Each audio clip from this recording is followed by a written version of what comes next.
Good friends, welcome to my YouTube channel. चलिए आइए अब हम नावल का पार्ट नंबर 17 स्टार्ट करते हैं।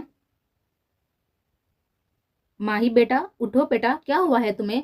इंस्पेक्टर रिजवान जो मजबूरन आज बड़े ही अहम काम से अपने ऑफिस से गए थे, जब रात के वक्त घर लौटे तो अपनी जान से प्यारी बेटी को सीढ़ियों के करीब गिरा हुआ पाया तो परेशान होकर उसकी तरफ दौड़े, उसे होश में लाने की कोशिश करने लगे। कहाँ मार गए सारे मुलाजम, इधर आओ सब। रिजवान ने गुस्से से कहा तो तमाम मुलाजमी जो अब भी अपने काम में मसरूफ थे जल्दी से भागकर वहां आए। कहाँ थे तुम सब? हाँ, क्या हुआ है मेरी बेटी को? किसी ने मुझे फोन करके बताया भी नहीं, यहाँ मेरी बेटी इस हाल में मिली हुई है।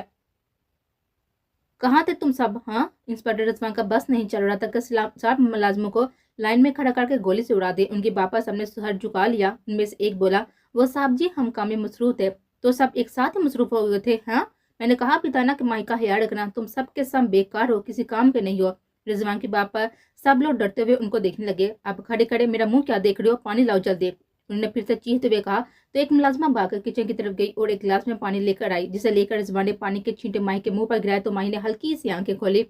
डॉक्टर को फोन करो जल्दी, उन्होंने गुस्से से कहा और माही को गोद में उठाकर उसके कमरे में ले गए तो तमाम मुलाजमी परेशान हो गए और एक ने डॉक्टर को फोन करके बुलाया। डॉक्टर ने मुआयना किया। उन्होंने कोई टेंशन लिया जिसकी वजह से उनके दिमाग पर थोड़ा असर पड़ा है, मगर अब टेंशन की कोई बात नहीं है। उन्हें ये मेडिसिन दे और कोशिश करें कि उनका मजीद टेंशन से दूर रखें ताकि उनकी सेहत पर अब कोई असर न पड़े। जी डॉक्टर, शुक्रिया आपका। रिजवान के इशारे पर मुलाजिम डॉक्टर को गेट तक छोड़ने चला गया था, जबकि माही अब हल्की हल्की सी आंखें खोलकर अपने बाबा को देख रहे थे। रिजवान अपनी बेटी को इस हालत को लेकर बहुत ज्यादा परेशान हो गए थे। शायद मैंने बहुत जल्दबाजी कर दी, उन्हें शायद अब अपने फैसले पर पछताना पड़ रहा था, मगर आहर वो करते भी तो क्या, वो मजबूर थे।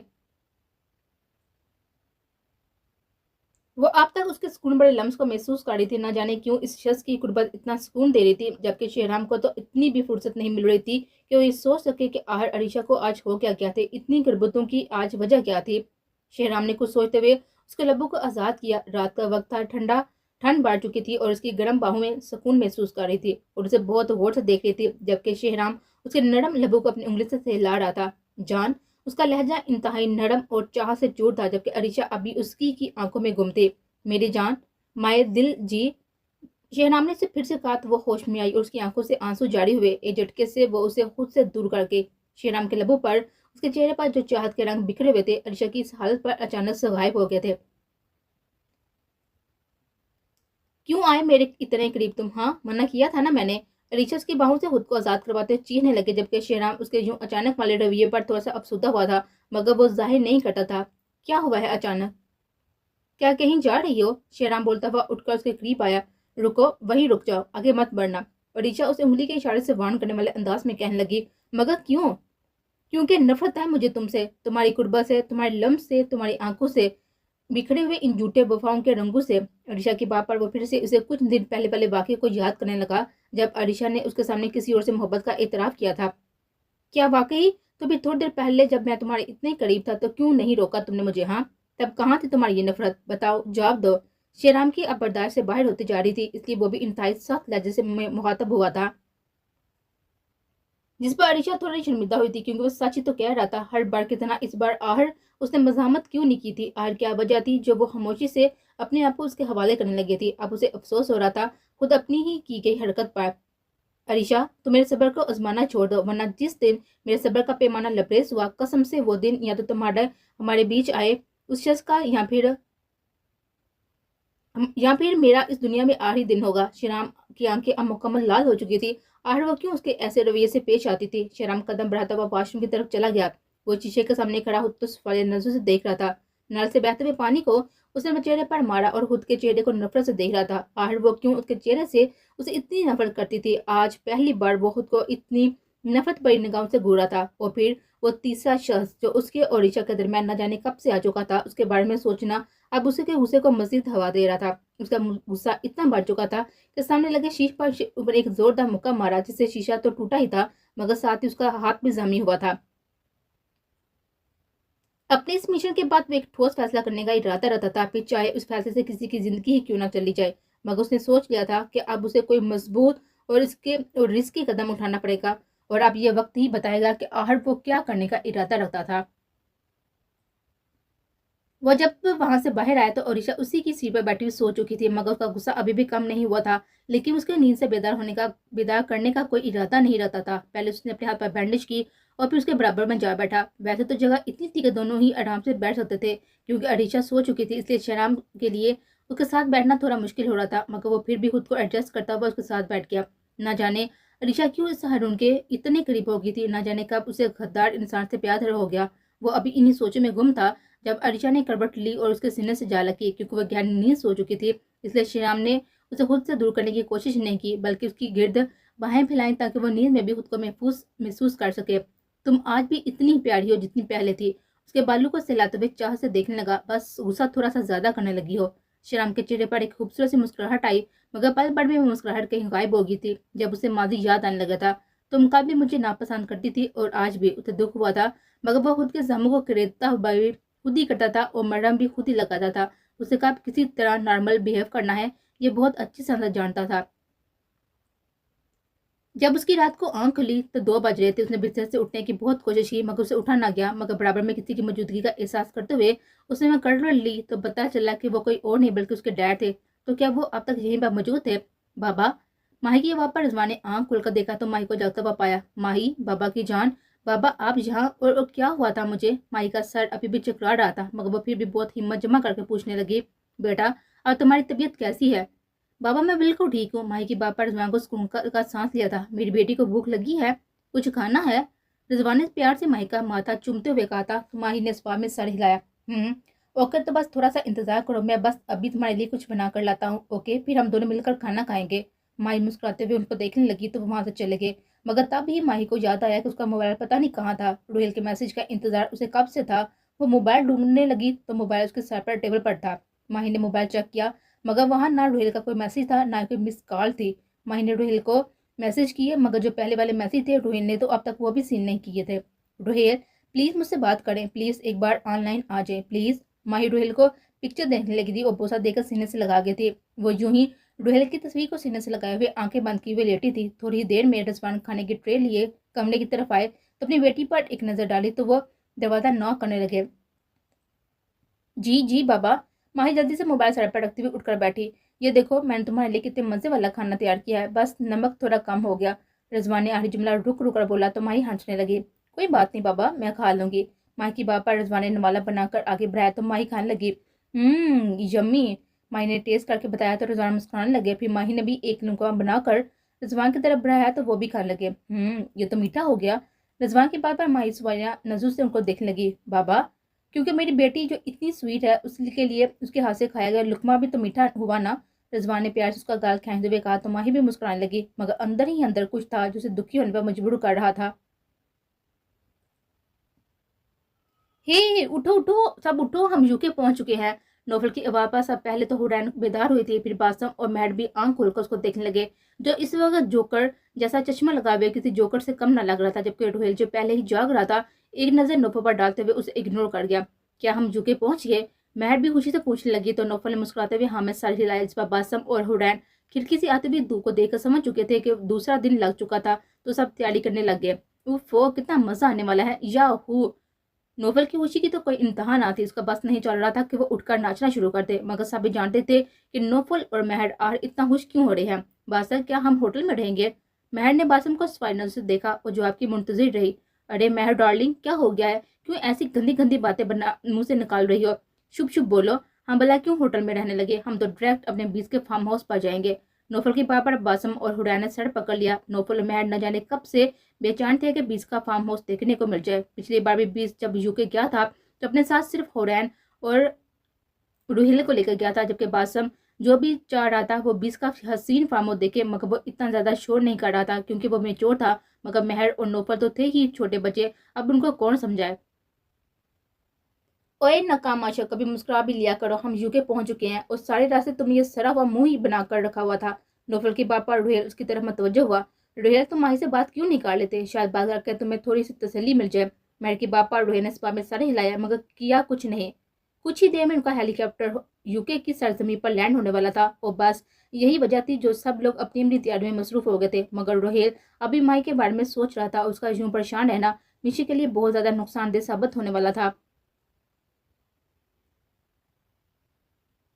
जब उसकी आंख खुली तो किसी और के सीने में छुपा हुआ पाकर वो जल्दी से दूर दौड़ने लगी तो देखा कि वो शेराम के कितने करीब थी। वो शख्स सोते हुए भी उस पर अपनी गिरफ्त मजबूत किए हुए था। बस यही वजह थी कि अरीशा के लिए उसकी बाहों से आजाद होना थोड़ा मुश्किल हो रहा था, बल्कि थोड़े से भी कहीं ज्यादा मुश्किल। अगर वो शख्स जाग जाता तो शायद उसका आजाद होना मुश्किल नहीं बल्कि नामुमकिन साबित होता। अरीशा ने पहले बहुत कोशिश की कि उसकी बाहों की कैसे रहाई मिल जाए, मगर वो साफ सोते हुए भी अपनी ड्यूटी बहुत अच्छे से अंजाम दे रहा था। जैसे ही अरीशा ने उसका हाथ अपनी कमर से हटाने की कोशिश की तो शेराम ने गुस्से से उसे मजीद होद के करीब कर लिया, जिसे वो सीधा उसके सीने से जा लगे। अब वो समझ चुकी थी कि इस शख्स को जगाए बिना उसकी कैसे आजाद नहीं हो सकेगी, इसलिए मजामत करना बेकार समझते हुए उसने हार मान ली। अब उसके बहुत करीब थी, उसके चेहरे के एक एक नक्श को देख रही थी। वो था तो इंतहाई हैंडसम और हुबरू नौजवान, मगर गुस्से का वो बहुत ज्यादा तेज था। अकड़ना में तो वो उसे बेचारी अर्चिया को भी बहुत आसानी से पीछे छोड़ने का हुनर रखता था। वह एक इंतहाई सख्त मिजाज का इंतहा का कड़वा इंसान था। उसकी पर्सनैलिटी की क्या ही बात थी। वो एक नवाब था अपनी दुनिया का। उसकी एक अलग ही दुनिया थी जो उसकी खुद की बनाई हुई थी, जहाँ वो खुद हुकूमत करता था, जैसे चाहे जिसे चाहे चला सकता था। उसकी नजर में किसी की भी जरा बराबर भी अहमियत नहीं थी। वह रूट तो उसके अंदर इतना था कि किसी से सीधे मुंह बात भी नहीं करता था। ऋचा अभी भी उसकी हल्की सी शेव को देखने लगी जो जो उस पर बहुत ही जच रही थी और उसके चेहरे को और भी ज्यादा पुरकशिश बना रही थी। उसके वो होंठ, उसकी आंखें, वो था तो बिल्कुल हीरो। उसमें शायद ही कोई कमी हुई होगी।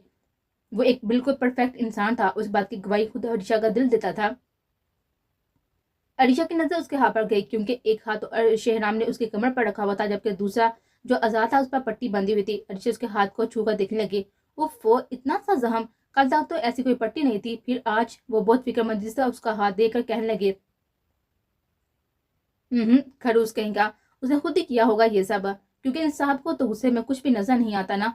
खरूस करेला, अरीशा अपनी हिंदू में बोली जा रही थी, जबकि उसकी बात से अनजान के जिसको अभी उसने खरूस करेला कहकर मुहातब किया था उसकी तमाम बातें सुन चुका था। एक पल के लिए अरीशा को लगा जैसे शेहराम जा चुका हो। जैसे ही अरीशा की उसकी तरफ देखने लगी तो उसकी आंखें बांध थी, मगर बाहर जाती हुई धूप की वजह से उसके चेहरे पर बेजारी वाले तासरात बिखरे हुए थे। अरीशा जल्दी से पीछे मुड़कर खिड़की से आती हुई धूप को पर्दे की मदद से कवर करने लगी थी, मगर शेराम की गिफ्ट की वजह से उसके लिए ये करना बहुत मुश्किल हो रहा था।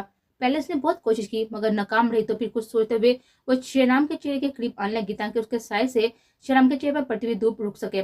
ऋषा के यूं करीब आने पर शेराम का दिल चाहा कि वो अभी ही जाकर उसके गले लगा ले, मगर वो ऐसा नहीं कर सकता था क्योंकि वह इस लम्हे को खराब नहीं करना चाहता था। उसे पता था कि उसकी इस हरकत पर ऋषा का किया हुआ रद्द अमल क्या होगा, इसलिए सोने की एक्टिंग जारी रखा है।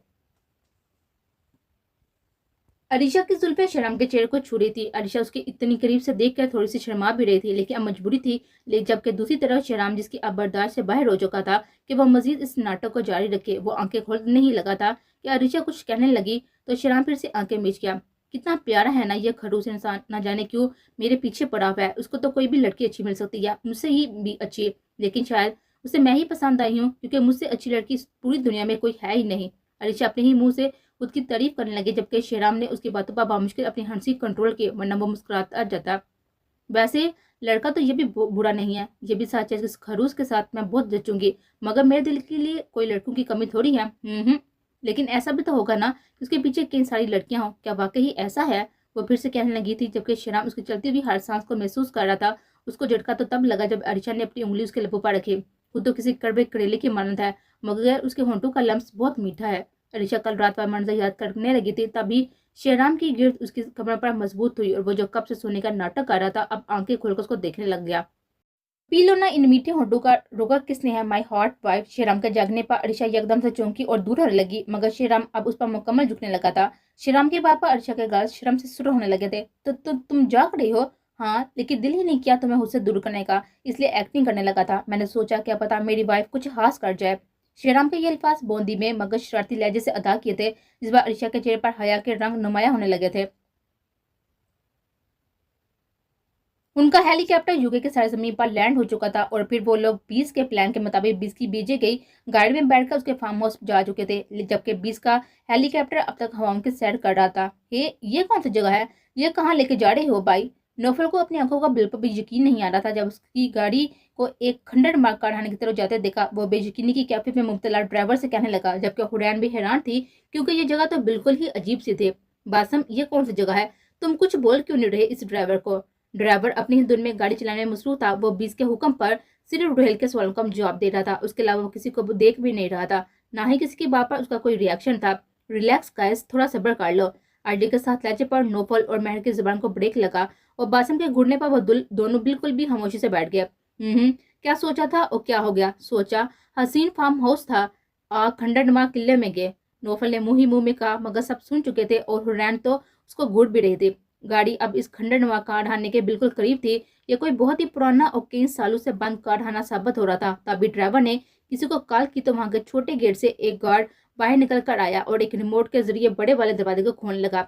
जैसे जैसे दरवाजा खुलता गया वैसे वैसे रोहिल के अलावा सब हैरान होते गए। फिर गाड़ी इस बंद कारखाने के अंदर गई। अंदर बहुत ज्यादा अंधेरा था। तकरीबन 2 मिनट तक गाड़ी यूं ही इस सुरंग नुमा रास्ते से सीधी अंदर जाती रही, मगर एक दरवाजे की तरफ रुकी और फिर उस ड्राइवर ने किसी को कॉल की तो सामने बना हुआ बड़ा सा बंद दरवाजा आहिस्ता आहिस्ता खुलने लगा।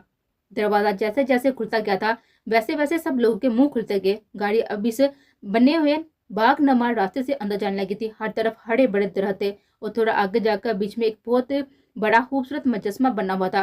वो किसी सचमुच वाले बीज का मुजस्मा लग रहा था। उसके साथ ही एक लड़की का मुजस्मा बना हुआ था, सफेद मरमल से बनाया गया। ये मुजस्मा बहुत ही खूबसूरत लग रहा था। उसके आसपास फव्वारे बने हुए थे जो फिलहाल तो एक शो पीस लग रहे थे। वाओ, ये तो बेस्ट है ना, और ये तो बीस्ट है ना, और ये इसकी ब्यूटी, क्या बात है। नोफा को ये मुजस्मा बहुत पसंद आया था। उनकी गाड़ी उसके बराबर से गुजरी और सामने बड़े से फार्म हाउस पर पहुंची। सबको अपनी आंखों पर बिल्कुल भी यकीन नहीं आ रहा था कि यह ख्वाब था या फिर हकीकत। वहां न जाने कितने गार्ड्स खड़े हुए थे और न जाने कितनी गाड़ियां थी। बीस तो उसकी सोच से भी ज्यादा ही आगे था। वो लोग सब जल्दी से गाड़ी से निकलकर फार्म हाउस के अंदर गए। वो और भी ज्यादा हसीन बनाया गया था। एक गार्ड ने उन सबको इनके कमरों को बताकर वहां से चला गया, जबकि वो लोग पूरे फार्म हाउस का जायजा ले रहे थे। ये इतना बड़ा था कि उन्हें पूरा जायजा लेने में शायद ही शाम हो जाती। महर तो सीने अबूर करते हुए ऊपर के तमाम फ्लोर का जायजा लेने चली गई थी, जबकि बासम भी उसके पीछे पीछे चला गया। नौफल सीधा सीधा सामने बने हुए लॉन की तरफ चला गया, जिसे वो लॉन समझ रहा था। वो दरअसल कोई लॉन नहीं, यह फार्म हाउस के पिछले का हिस्सा था, जहाँ एक तरफ खूबसूरत फूलों के पौधे लगे हुए थे और एक तरफ झूला और दूसरी तरफ टेबल और कुर्सियां रखी हुई थी। मगर सामने एक बहुत ही बड़ी नदी बनी हुई थी जहाँ बोर्ड खड़ी हुई थी, यानी कहीं भी जाने का रास्ता इस आंधी के जरिए भी बनाया गया था। नौफल तो पागल ही हो गया था, जबकि हुरैन आंखें छोटी करती हुई उसकी हरकतें देख रही थी। पहले वो जाकर झूले पर बैठा, फिर बोर्ड के अंदर पाँव रख कर देखने लगा, फिर कुर्सियों पर आकर बैठ गया। तभी एक मुलाजिम उसके पास आया। साहब, आपको कुछ चाहिए? वाओ, तुम्हें तो मुस्लिम हो, फुल उर्दू। वाओ जी साहब जी, मुझे चाहिए फ्रेश एप्पल का फ्रेश जूस। नो फल हुरैन की तरफ घमंडी अंदाज में देखता हुआ कहने लगा था। हुरैन ने मुंह बनाते हुए उसे इग्नोर किया, जबकि मुलाजिम स्पा में साइज लाता हुआ उसके हुक्म के मुताबिक जूस लाने चला गया था। जबकि ऊपर वाले फ्लोर की गैलरी से बासम को देखने लगा। तुझे यहाँ भी खाने पीने की लगी हुई है? बासम के पापा हुरैन और नौफल ने ऊपर देखा, जहाँ एक तरफ महर खड़ी थी, तस्वीरें बना रही थी, जबकि बासम खड़ा नौफल को घूरा था। लगा दी नजर, मम्मी सही कहती हैं, यह दुनिया कभी जीने नहीं देती। बासम के बाप पर महर जो तस्वीर बना रही थी अब कहकर लगाने लगी, तुम तो चुप करो मेंटल औरत की बहन। बासिम के बाप पर महल मुंह बनाती हुई वापस अपने काम में लगे। वो सब भी अपनी बातों में मसरूफ थे, जबकि रोहेल सीधा अपने कमरे में जा चुका था। वो बेड पर लेटा माही के बारे में सोच रहा था कि उसे माही से बात कर लेनी चाहिए। उसने अपना मोबाइल निकाला और ऑन करके माही के मैसेजेस सुनने लगा था। हटो पीछे बेशरम इंसान। अलीशा ने झटके से उसे खुद से दूर किया और खुद को आजाद करवाने लगी, तो शहराम ने हमेशा की तरह उसको मजबूती से पकड़ लिया। और थैंक गॉड, तुम्हें यह तो पता चला कि मैं बेशरम इंसान हूँ।